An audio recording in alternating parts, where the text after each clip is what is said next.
Good afternoon, everyone, and welcome to our overview session about Focus on First pilot that the Maine Department of Education is planning to launch in the school year 22-23.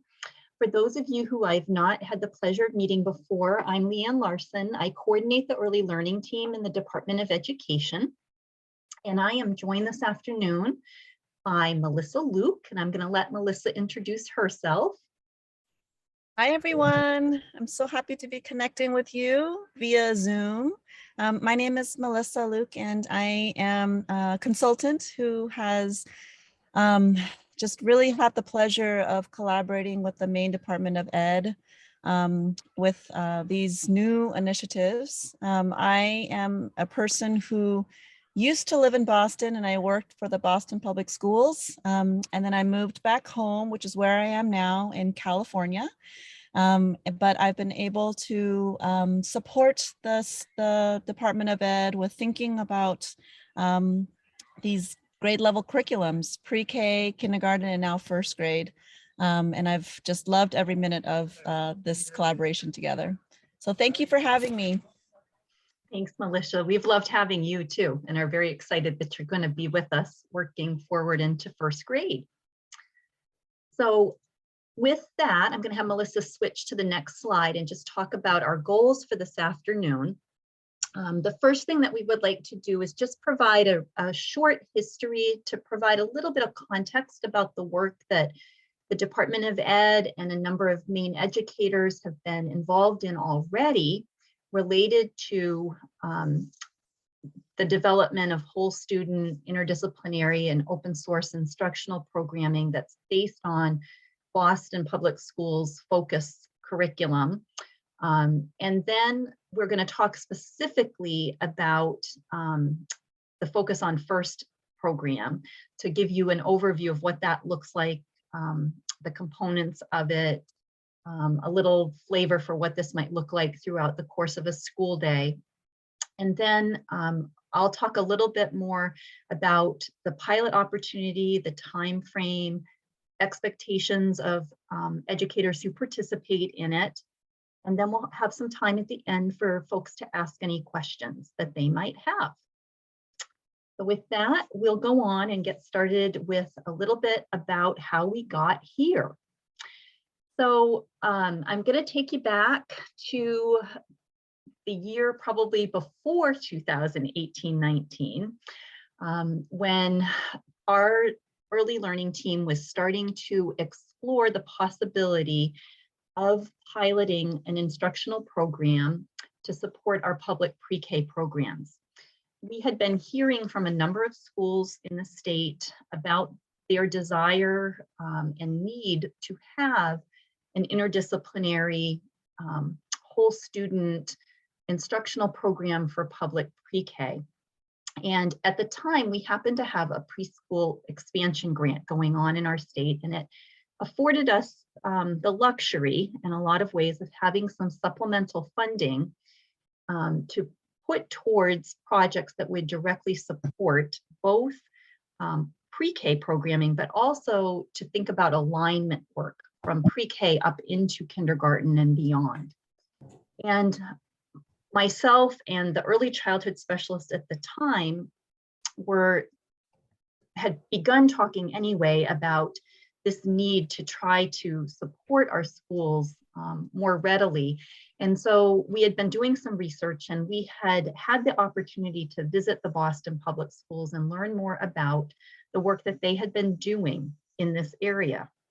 And it was through that connection that we made that we settled on thinking about bringing what Boston calls Focus on K1, and that's how they refer to pre-K in their school system, but it's really their pre-K program, which is open source.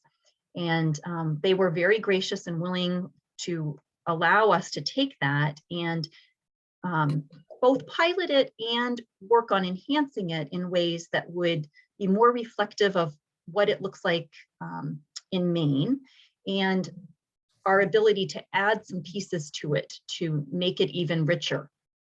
So we spent the 2018-19 school year working with Melissa on this endeavor. We piloted in a number of preschool program classrooms in our state. We had a number of educators who worked collaboratively with us to provide feedback and to also work on development of some additional pieces that weren't originally in Boston's design, including a math component, an outdoor learning component, a digital learning component. We also designed a whole series of supplemental texts that are from Maine, either written by Maine authors or very much reflective of Maine's context. And at the conclusion of that pilot, we were able to publish the work in an open source capacity on our department's website. And now that preschool program is available to educators across our state for use. Shortly following publishing the program, we also had the opportunity to have West Ed evaluate the program, because we'd had inquiries from some of our Head Start programs in the state that wanted to use it for their preschool programming. And they have to select from reviewed and approved programs. So West Ed did the review and was so satisfied with what they saw that Pre-K for Me has actually been placed on their list of approved programs. And so not only do Maine educators have access, but any Head Start program in the country could choose to use that program if they so desired. As we were coming to the close of our work around Pre-K for Me, we had a lot of interest from schools who wanted to see something for kindergarten classrooms, knowing that their students were leaving pre-K and moving into kindergarten, and trying to find some programming design that would maintain that whole child interdisciplinary approach that was developmentally appropriate and would be well aligned with what they had had in their pre-K programming, and also open source. So we began to look at Boston's focus on K2, which is how they refer to kindergarten, and had some funding remaining in our grant. And so we kicked off a pilot the following school year, 1920, with 14 kindergarten classrooms, and Melissa supporting us, going through a very similar process to what we had done with our pre-K experience. And lo and behold, we got to March of that year and COVID decided to make its appearance. So we had to put our pilot a little bit on hold and then revisit that. And what we ended up doing was actually extending the pilot through an additional school year. We doubled the number of classrooms in that second year that were involved. Whoops, Melissa, can you just,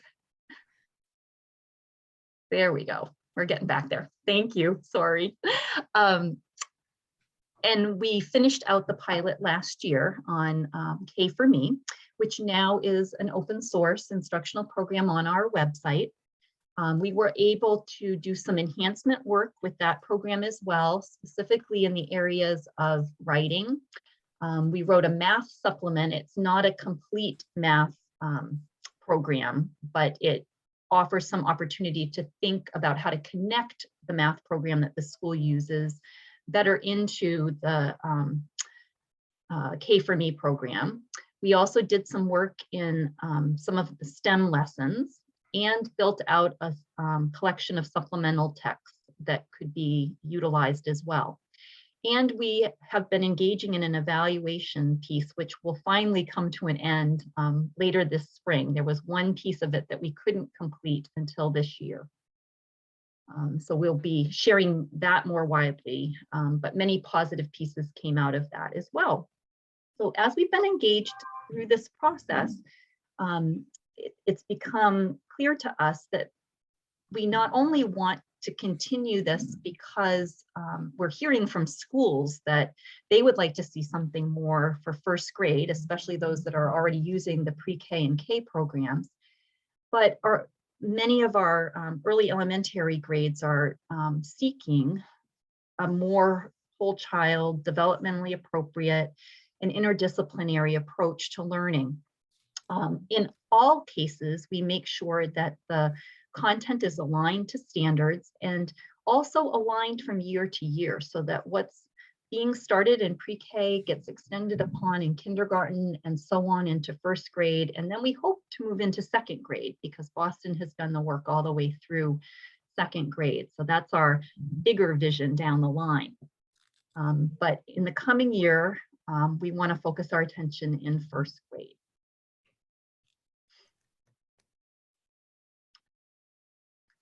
I'm going to turn it over to Melissa, and she's going to walk us through Focus on First to give you that picture. Thank you, Leanne. We wanted to just spend some time within the next, 20-ish minutes, sort of giving you a little bit of flavor on what the curriculum looks like, feels like, sounds like. And I'm noticing that there are a few people here that are familiar with the curriculum or even piloting it. So I might even put you on the spot and you didn't know that, and ask you about some of your experiences.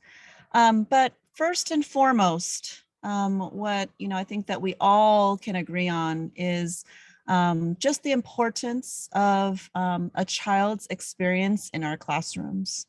And when Leanne was describing the growth of the curricula, really stemming from pre-K to first grade into second grade, I am so excited that these certain characteristics are alive not only in pre-K or in K, but in first grade as well. So take a look at this list.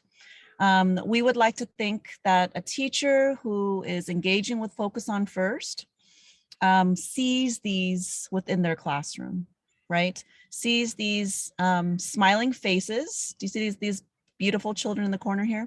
But feels the passion in which the curriculum really evokes.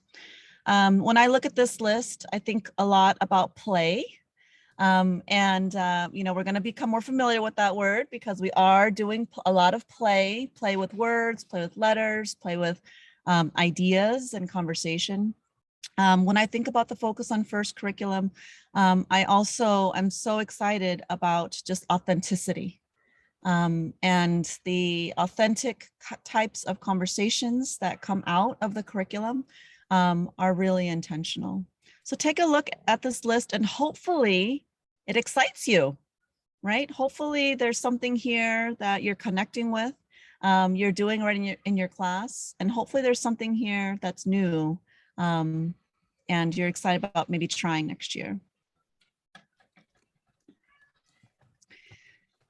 Some of you have seen this graphic a couple of times, and for some of you this is new. But it really illustrates for all of the grade levels actually, and especially in first grade, the way in which text really is the cornerstone of the curriculum, and the way in which it really plants the seed for all of the other components throughout the day and the year. So you see text in the middle there, right? And you see all of these lines that intersect with the other components. And that's because we really believe that if we are offering texts that are interesting, texts that are meaningful, texts that might be complex in so many different ways, that we can have conversations about vocabulary and language, that we can extend that learning into science and engineering, that we can make components all throughout the day intersect rather than having language and writing feel so different than other components throughout the day. We really believe that the way in which children learn are through meaningful experiences that are not divided by the times of your day, right? So if you read a book during text talk, which is read aloud, and we'll talk about that later. If you read a book during text talk, you should be able to talk about the characters and her experiences in another part of your day, in writing, in studios. If you read a book and it has big ideas that have to do with spreading books across the city, you should be able to talk about that during your language and your vocabulary component. And it's not just siloed, you know, they are really sort of integrated throughout. You'll notice on here a few things like weekly questions, and we'll talk a little bit more about that. But the idea really that learning spreads out over time. The learning that happens on Monday can extend to Friday and through the week. And we want children to dive deep. We want children to be able to grapple with questions for a longer period of time so that they have opportunities to really express their understandings. Unit 1 is around building strong communities.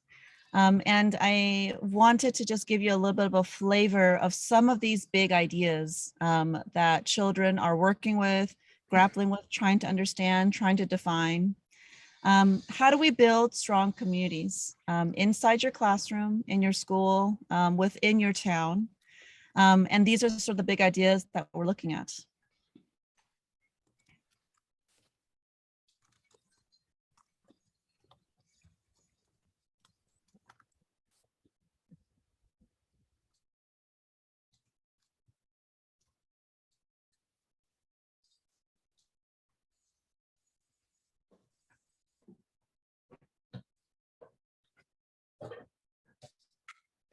These are, I mean, when I say the word big, I really do mean big. I mean, they are ideas that are layered, ideas that people can interpret in so many different ways.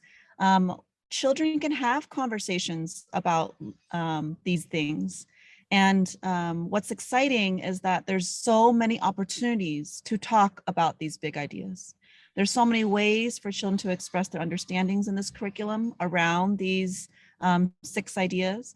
And we want that to happen. We want children to have conversations. What does that word community mean? You say it all the time.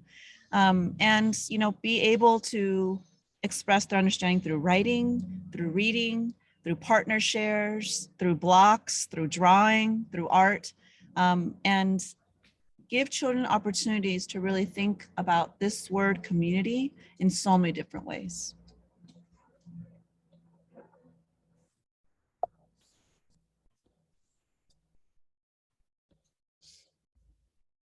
This table right here sort of breaks down each of the components into how many minutes is throughout the day we're hoping for.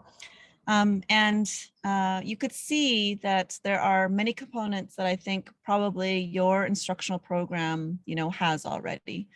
And there are some that might be newer to you. There is a specific vocabulary and language piece of the day, a routine that's offered in the curriculum, where focus words are taught explicitly. There is an opportunity for this text talk that will get more into the read aloud component. There is a phonics time of the day. And in Boston, the phonics program is Foundations.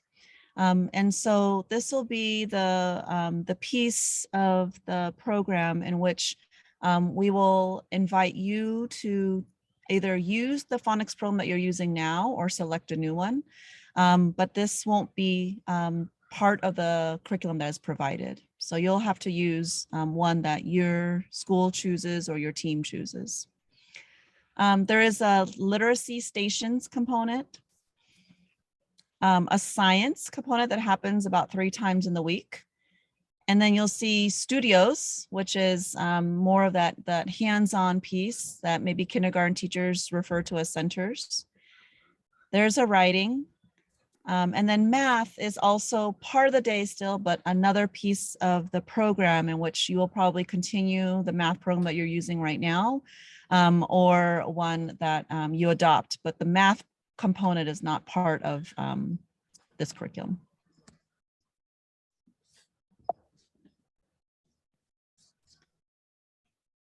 So text talk, or the read aloud portion of the day, is this time in which children are interacting with text. And the reason why it's called text talk and not read aloud is because some of the time it's a book, most of the time it's a book that we are working with, that we're reading out loud. But there are other times where the text is not necessarily a book. It could be a poem, it could be a pamphlet. Sometimes it's an image that relates to the content. Sometimes it's an image that relates to one of the books, and we wanted to dive deeper into that specific time period or that specific person. So we're really sort of broadening our definition of read aloud, because we want children to be able to, yes, grapple with books and understand, have meaningful conversations about books, but we also want them to understand that text in itself is a mode of communication. Images, pamphlets, there's text everywhere. And we want children to have the skills to be able to work with this text, no matter if it's written inside a book or other places. There are routines built into text talk. There's writing sometimes built into text talk, but there's always conversation and vocabulary built into to this time of the day. But this is where a lot of the time the content is discussed. This is when I talked about community earlier. This is the time in which we are throwing out these ideas about community and talking about them.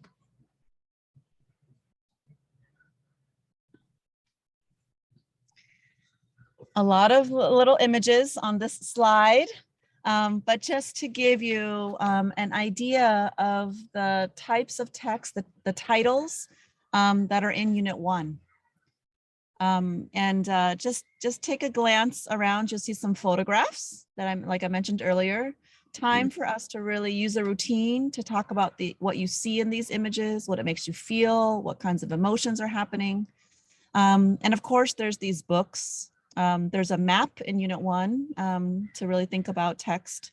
And look at these titles of these books.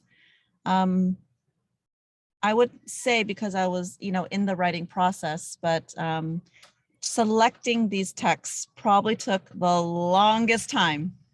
Maybe that gives you some peace of mind. But, selecting these books were really intentional. The process in which we went to choose the types of books that we want in children's hands. Take a look at some of these.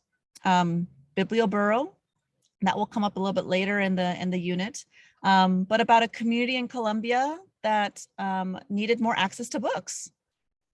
Last Stop on Market Street, if you're familiar with that text, about a community, a boy and his grandma going on a bus ride in his community. Mango, Abuela, and Me, talking about a relationship between a child and her grandmother, and who may not speak the same first language. How do you communicate with your loved one, your grandma, and even if you don't speak necessarily, both speak Spanish and you're learning each other's languages, how do you communicate? Mama Miti, a story that takes place in Kenya, a true story about a person, a really important person in the community that really helped the people in that space to really think about trees and how trees space in the role in the community, and how it helps others. So just an array of books that hits those big ideas that we discussed, that I showed earlier, culturally relevant, linguistically relevant, and really helps to evoke all kinds of feelings because of how layered they are. Kim and Allison, again, I'm calling you out here. Is there anything you want to say about the books, the texts? Any comments or noticings that you've had after sort of diving into this? I know there's some of you out there also that I don't know that are piloting the curriculum.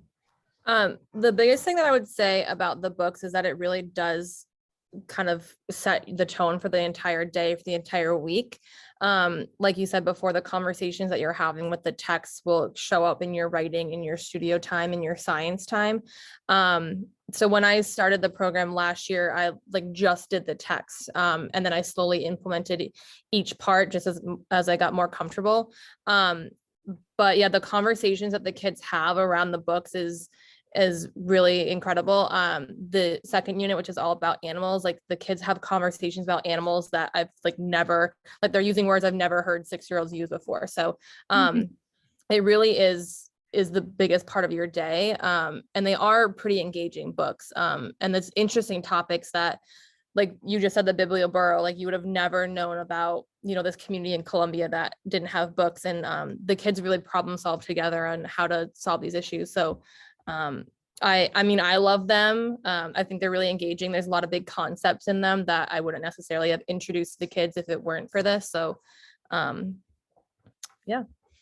Kim? Yeah, Thanks, Allison. it is amazing, the discussion, the depth of the discussion that both the books lend themselves to, as well as the questions that are laid out in the program, that lead the kids in some really deep thinking. I just every year I read Chick Chalk Shabbat, and my kids use that Chick Chalk all the time. Chick Chalk, we have to get ready for recess.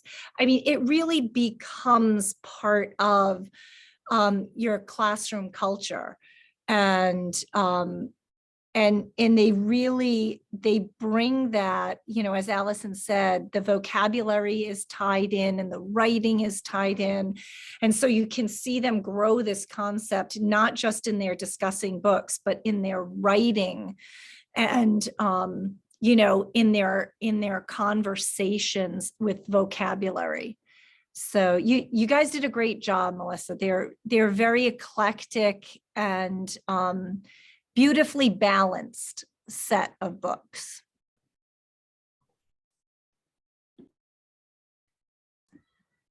I want to say sorry, put you on the spot, but I'm actually not that sorry.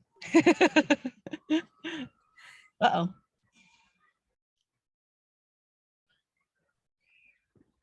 Sorry, that I'm sorry about. Let's see how I get back here. Here we go. Okay. Oh no. I think I have to exit and start again. When all fails, exit and then start one more time. Okay. Do you see my screen now? Okay, perfect. So the writing component in the focus on first curriculum is what we refer to as systemic functional linguistics, a newer component for actually all 4 of the grade levels, and one that we implemented first in this grade level, first grade, and then wrote into second, and then wrote into kindergarten. And now currently writing it into pre-K. But one that we chose in particular because of the parallels to our pedagogy, wanting a writing program where the focus wasn't necessarily on the number of pages that first graders are writing, but more so about the purpose. The way in which this pedagogy is really thinking about the audience in which a piece of writing is intended for, really thinking about what are some of the mentor texts that we can look to learn from, and then, producing writing together and then producing writing independently. When we think about this example that's right here, that comes from the animals unit, children writing a nonfiction piece about squirrels, and really having the pieces that they may need to get into it, right? So having some mentor text that we can really analyze and get into together, and think about what are some of these features that we want to elevate. What are some of these features that we want to pull out and make sure children are seeing in books that they are looking at themselves? And so here's that piece. And I particularly loved the program because I noticed that children were really thinking about their audience, and noticing that children were being more thoughtful about their pieces because they knew exactly who they were writing for. You see this a lot more in first and second grade. Here's the goals that we have for a phonics program. And, just wanting to reiterate that, of course, we do believe that there should be a phonics piece throughout the day. And children in first grade, as you all know, it's that reading year. And you see so much growth in this school year. So pair that alongside the richness of the text talk, the vocabulary piece, and something really, really exciting happens. As you're thinking about your phonics program, the amount of work that will have to be done. I think it's important to note that there are phonics lessons that are written to the literacy stations piece. And those will be offered to you. The literacy stations, the letter bingo and things like that will be offered to you. The sight word bingo, all that kinds of stuff. The blend, the games with the blends, the sheets with the right around the room, that kind of thing are offered to you. But they are based on the scope and sequence of foundations because that's what Boston uses. So some work will need to be done to think about what current skills you're focusing on at the moment and make some tweaks to the lessons that are offered. And I think that we will be a huge support to one another as the school year continues, because there are some people who are already doing the curriculum and then some expertise out there so that we can lean into each other. Studios, we couldn't have this conversation without mentioning studios in first grade, because this is the time of the day where we are offering children a variety of ways to show us their thinking, their understandings, their misconceptions. It's a time in the day where we're offering children a variety of areas and materials, such as building, art, language, drama and storytelling. And so there are areas and sort of places around the room in which children are able to manipulate materials, think about these concepts, and do some processing, right? We're offering these big ideas, this content, and this is the place where children are going to play with them. This is the place where children are going to experiment. This is the time in the day where we are allowing them, I think, to get on the floor and build that habitat that you see on the left, in that photograph in the left hand corner. This is the time that we're going to offer them chalk or paint or pastels and materials in which they can express their understanding a different kind of way. When we think about the multiple intelligences that children have, this is where you're going to see them, right? And this is where we're going to we're going to give them that opportunity to do so. And I think probably we can just attest to how much control we have over the day. And this is a time of the day where we're going to let them have some control and autonomy, which may feel scary. That's okay. We're going to work with each other throughout the year. It may feel intimidating, feel scary, be loud. Your class might be loud during this time, but it's also the time that you're going to be amazed because we're allowing them to have this opportunity to make choices and to show you the kinds of things that they could do. Melissa, can I say something about studios real quick? Yes, please. I know you just said that like this can be like a scary part, but I would say that out of the whole program, this is probably the most important part of the day, because everything you're doing in text talks, vocabulary, writing, science, it all comes here. And the kids exploring all the different materials and the concepts, like it really comes out during this time.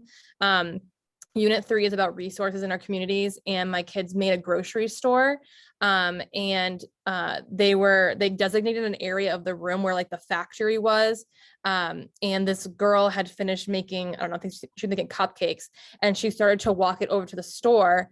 And one of the kids was like, no, we need the transporter, we need the truck driver. So they were using those words that we had learned. And then a boy was trying to make something, and he was like, oh, I need more supplies. And I'm thinking that he needs like, I don't know, more tissue paper, felt, whatever, but he was referring to the supply chain. So that's another word that they talked about. And it was just like the things that they say and the concepts, like it all really comes out there, and you really realize that they're actually learning through this playtime. And I hate calling it like playtime because it's way more than that. It's the studio. So if anything, like this is something that you need to block out for your day. Like you need to do the studio time, because it's where the kids thrive and they really come together with all the concepts. Oh, I can't even tell you how excited I am for you saying all that. Thank you, Allison. You're welcome. It's so critical. It's so critical. Who took the play out of first grade? That's who I want to have a conversation with. But I mean, it's essential. It really is essential. And I think that this was one of the pieces that we had to grow from pre-K, right? Just because you turn 6 and enter first grade does not mean that we need to throw out the blocks. It does not mean that we need to throw out, the paint. And we have to really afford children this opportunity to be a 6-year-old in the classroom. And, and you said it's so much more than play. They are so learning. I mean, this is the time where you see it, you don't have to say anything. Melissa, the other piece that's really incredible about this is where they develop that ability to really collaborate and put their heads together and talk to each other, because I think when we think of play, we think of indoor recess, right? And completely unstructured. This is not necessarily structured, but it's purposeful. They're working on this theme. They're, building a jungle. And then someone is coming over and saying, gee, you have no vines in your jungle. And someone else is saying, well, what could we use for vines? And it's this very collaborative environment that kids build understanding of communicating, and not necessarily it's my way or the highway, but making suggestions to each other and suggesting them and improving. But that's another facet of studios, is it really works on those, those soft skills, those collaboration and communication skills.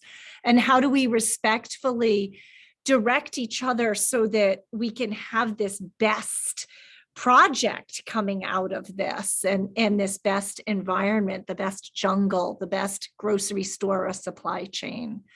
So it's really, it affords those opportunities as well. Thank you. And just really quickly, there's project work built into these units. This particular in Unit 1 is thinking about that idea, that dilemma that grew out of Biblioburo, and thinking about access to books for children. So, throughout the units, children are offered a dilemma, a challenge, a problem, some sort of project to really think through. And studios time is the time in which some of these ideas come out, the conversations come out, and they have opportunities to address it. So we'll talk a lot more about project work as we go through the year.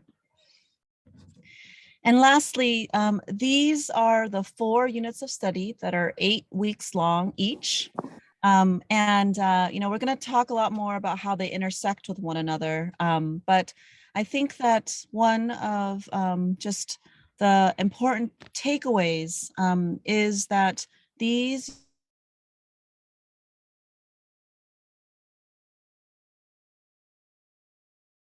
intersections from September all the way through the end of your school year. Just to give you an example, just the idea of community, right? And how that builds throughout each of the units, right? Even though you've moved from thinking about your own classroom community and your town, you're moving into community and animals, right? How does the animal community thrive and survive? What are the important pieces to an animal community and habitat?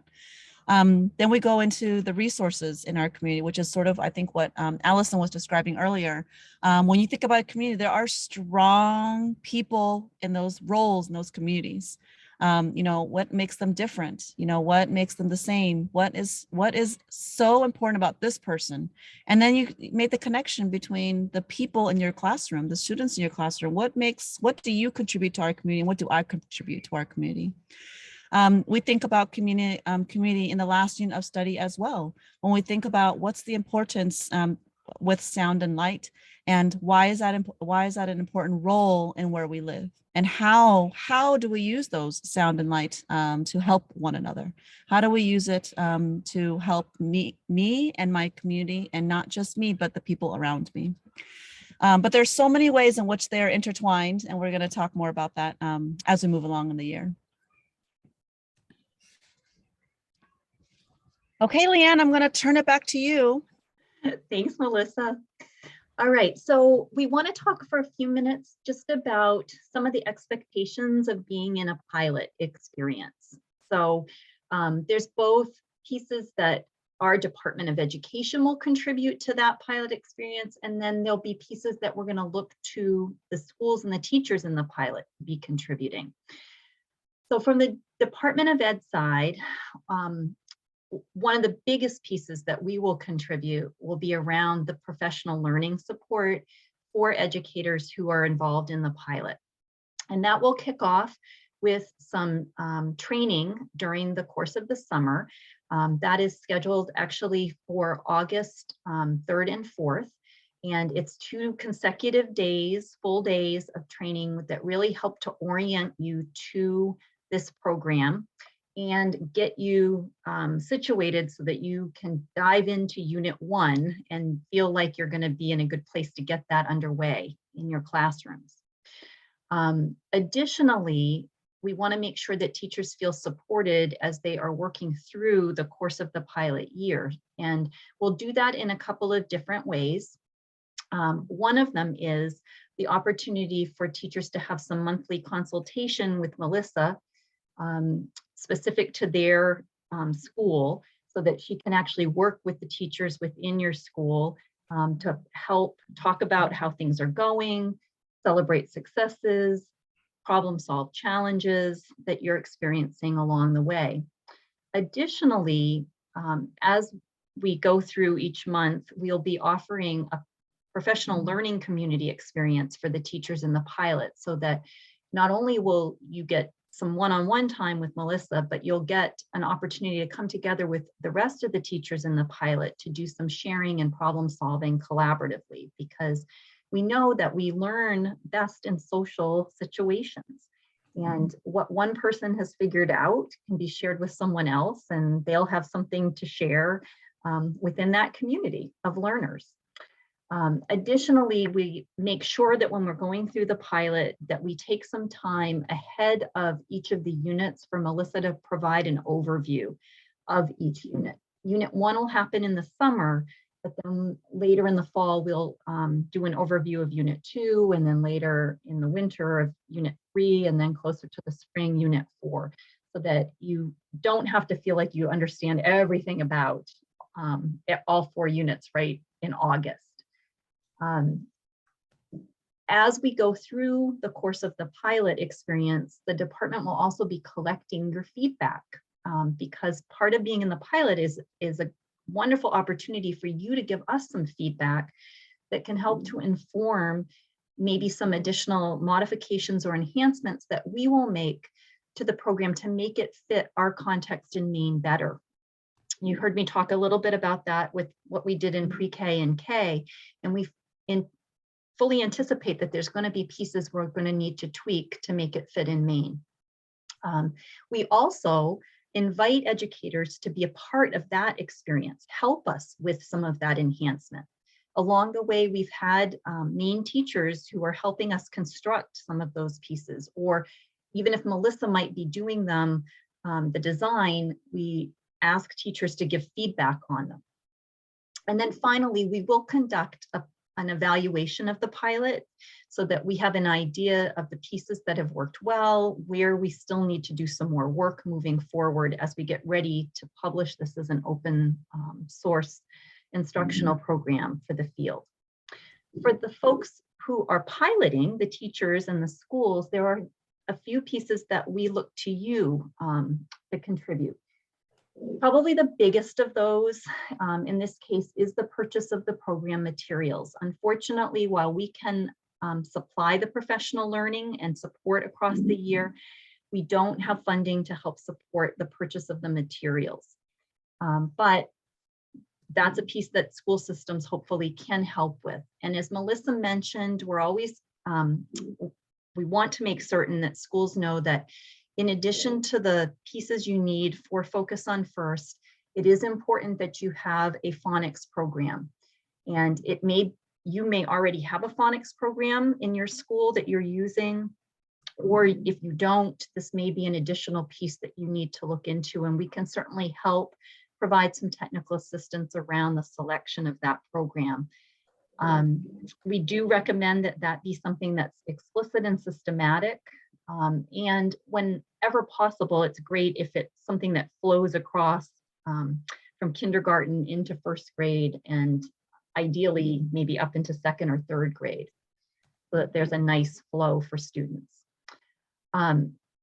We will expect teachers in the pilot to attend the 2 days of training in August, to be part of the monthly PLCs and the unit overview experiences, to engage in those monthly consultation opportunities with Melissa. And then at the end of each unit, we ask teachers to give some feedback on how that unit has gone. It's a pretty straightforward, like online feedback tool that shouldn't take you all that much time to complete. And then we also ask teachers to participate in the evaluation components. And in this case, that comes down to primarily some surveys, probably one at the beginning, mid, and end of the year, and then some focus groups toward the end of the year. We will also be using something called the class observation, but there's nothing that you as a pilot teacher need to do to prepare for that. That's something that Nicole Medora and our early learning team will come visit your classroom, do the observation, and it gives us a way of being able to look at student and teacher interaction around the use of the program. And all of that data is something we collect as an aggregate. We will give you the information back as an individual teacher if you would like to have it, but otherwise it's just becomes part of the aggregate. But there's nothing, special that you need to do except just be teaching like you do every day in your classroom. Okay, Melissa, we can slide forward. And so as you're thinking about whether you want to take this journey with us, which we hope that you will, here's some next steps that we would really suggest unfold. The first of which is talk together about it. Talk with your colleagues, talk with your administrators about participating in the pilot. It's very important to make sure that your school and administration will be supportive of you in this endeavor. Part of that might involve exploring Boston's website. You can see all of Focus on First online from Boston. So dive into some of those materials. Get your feet wet, thinking a little bit about what's there and how does this fit for your work.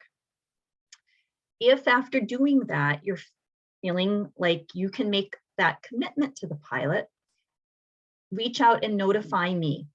We're going to ask that teachers and schools let me know by May 20th if you're planning to be a participant in the pilot. That's important because we are going to have one more meeting for teachers in the pilot before school gets out, just to sort of set you up for things that you could be thinking about this summer. And then we'll gather on the 3rd and 4th of August for the first round of training. Additionally, you're going to want to think about, if you're going to be part of the pilot, what materials do you have already? And what are you going to need to purchase? Because you may have some of the books, you may have some of the other materials needed for studios or stations, but kind of do a little bit of an inventory. Start collecting beautiful stuff, which Melissa didn't speak specifically about, but that's an opportunity to collect a lot of recyclable resources that you have access to, so that you have them on hand, particularly for studios. And then once you know what you need, go ahead and order the materials for the program. And I can provide a spreadsheet that has everything that's needed for the program and where you can order it from. So, and generally we recommend to schools to think about the cost being about $3,500 a classroom for the first year. And then after that, it's just replacing any of the consumable materials that you might need once you've got all of the pieces that remain from year to year. And this is just a picture from the Boston site with the web address so that you know how to get there. And once there, you'll see right under where it says focus on early learning, you can see the web page where first grade is bolded, and that's what you would click on once you get to Boston's site in order to be able to see the pieces. All right, so now we're at the point where we'd be very happy to entertain any questions that folks might have. And Melissa, I don't know if we want to maybe just stop sharing so we can see folks. There we go. All right, and you can use the chat box or you can come off mute if you have something that you'd like to ask or you're wondering about. Lori? Yeah. So I have a question regarding the phonics. So we did pilot K for Me last year, and we had the Lucy Calkins phonics. Teachers felt like that really wasn't a good fit, so we purchased Jolly Phonics for kindergarten this year. What does that look like moving into first grade, where it sounds like they're using foundations? Like what are other schools using? I'm just wondering. I'm wondering if that's going to be a piece for us. Yep. I can answer that because I'm using Jolly Phonics because Yeah. I'm in RSU 14 and that is what we've adopted. It is, you know, the time commitment meshes completely. It's 30-minute lessons, so that meshes right into that time slot that Boston gives you. As was spoken earlier, the stations piece, which is while you are doing your guided reading groups, students are moving through stations, and those are built out by the Boston public curriculum. And one of them is phonics. And as Melissa said, those in the curriculum are based on foundations. Sometimes they match with what you happen to be doing in Jolly Phonics. Sometimes they don't. So it's, I can say it's doable as in the lesson and the time frame is workable, but there needs to be some legwork done on particular stations that might match up more specific, align more specifically with the specific tasks, diphthongs, digraphs, whatever you're working on in Jolly Phonics. Great, thank you. I noticed a question, I think it was maybe from Jamie Martin about math. And so Jamie, math, we recommend and expect that you'll probably continue with whatever math program you happen to be using in your district. Math isn't a specific developed component of the Focus on First instructional program. But one piece that we are already talking about developing is a supplement piece like we did for K for Me that will help teachers see where are some of the mathematic natural intersections that happen. And then you can be thinking about how that might fit with your standing math program so that you can kind of enhance that and bring it out as you move along. But generally, it's whatever your standalone math program might be that's coupled with the Focus on First pieces. Hope that helps on that question.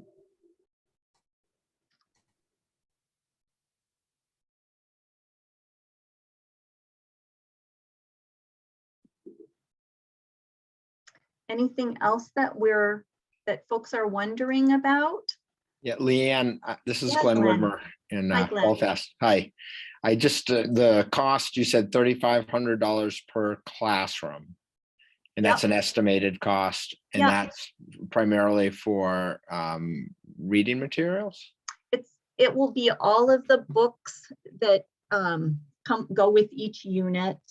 Actually, a couple of copies of those. And then materials that are needed for centers, for the science pieces, for maybe for stations. But I think you'll find that you already have some of the materials on hand. So that's why we recommend you do a little bit of an inventory, kind of look and see what's needed. And then, you know, once you know that, then purchase the pieces that you need to have in order for and I can speak to that a little bit because the first time I did the program, it was kind of just me. And my administrator was kind enough to go out and buy the texts.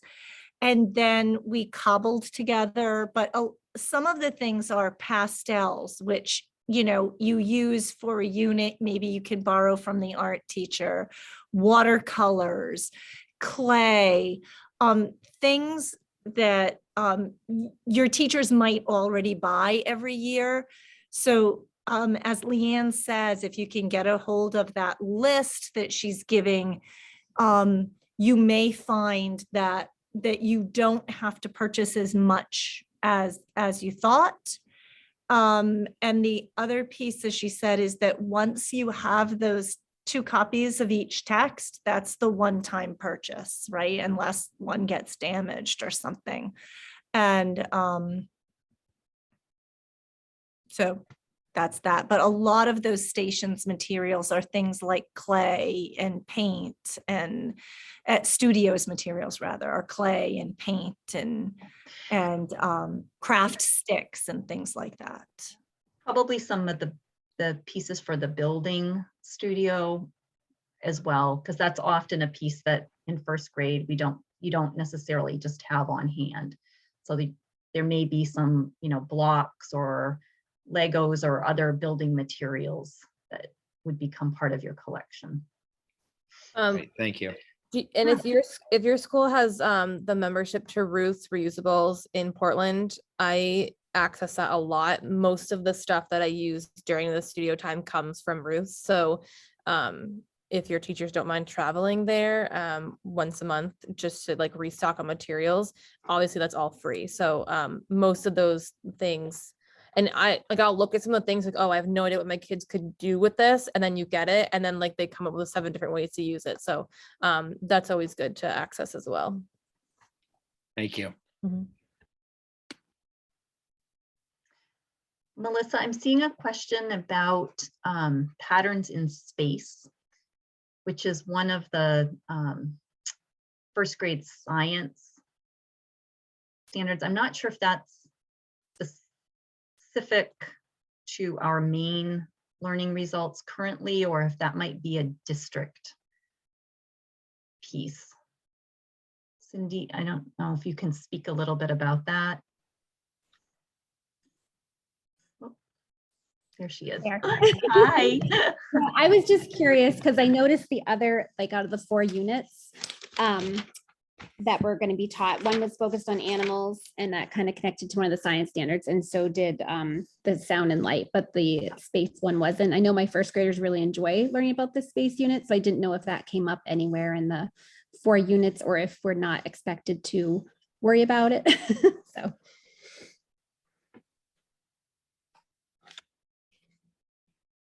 Particular science standard, but I do know that in the first unit of study, there's a lot of work around weather. So there's that piece in unit 1. But this is also a good time to mention that Boston uses a different science program. Within their Focus on First, they've built in lessons that connect to FOSS, the science curriculum. And we in Maine have decided that we're not necessarily going to purchase FOSS as part of this program. So currently we're sort of thinking about what we should do about the science component, because there will be moments where the curriculum will refer to FOSS. And you all, unless you have it in your district, you all won't have the FOSS curriculum in front of you. So we're sort of thinking about how we're going to approach that at this time. We have some ideas, but we're still thinking about what our approach is going to be. But we are going to build that piece out. So that will be available to you, and we'll pilot it through next year, and then look for some opportunity for you to give some feedback on that, so that it's all connected. Thank you. I guess I had a different question. Also not about science this time, about reading. Just wondering, I know there's a lot of language and like literacy focus in this unit, which is with this program. But I'm just wondering, like specifically, like I know right now in first grade, we do a lot of like reading groups, or just, how does that connect? Where would that fit in here? Yeah. So the station time, literacy station time that Melissa spoke about, while students are in stations, that provides the opportunity for small group instruction for teachers to be conducting that for reading. And I don't know, Kim, if you want to talk about that at all, or tell if Allison's still on. Yeah, so I think that, it's pretty standard operating procedure that the other kids in your class have to be doing something, right, while you're meeting with 3 or 4 of them. And I've always developed my own stations. It might be library, or, a writing station, or a listening station. And that was one of the things that I did like about Focus on First, because it keeps those stations new and relevant. So the stations are there for you, but there is no guided reading component for you. So you may be using a book room, you may be using your leveled library, you may be using a reading program, you may be using cafe style reading or one-on-one reading. So it still allows you the flexibility to do that piece, as it allows you the flexibility to do your own piece in phonics, however your particular district or system does it. But those stations are scaffolded off that text and off that unit study. So to be honest with you, when we're in the middle of the animal unit, I'm pulling reading A to Z books about nonfiction animals at their level. So we're really pumping that thematic unit into the guided reading piece as well. So it also, if you're flexible in the way that you pull your guided reading groups, you can also blend those in with the themes. But there is the expectation that you are working with guided reading groups during that block of the day. That helps, Cindy. Great, Yes, it does. Thank you. great.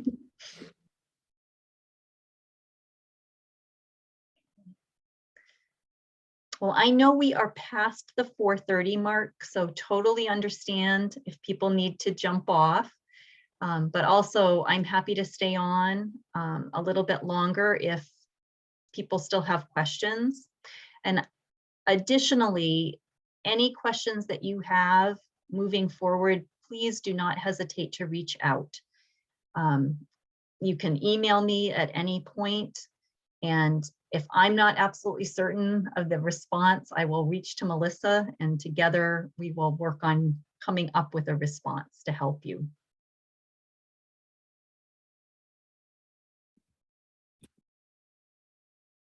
Thank you, everyone. Thank you. Exciting program. We'll look forward, I hope, to many of you joining us on this next journey. Bye-bye.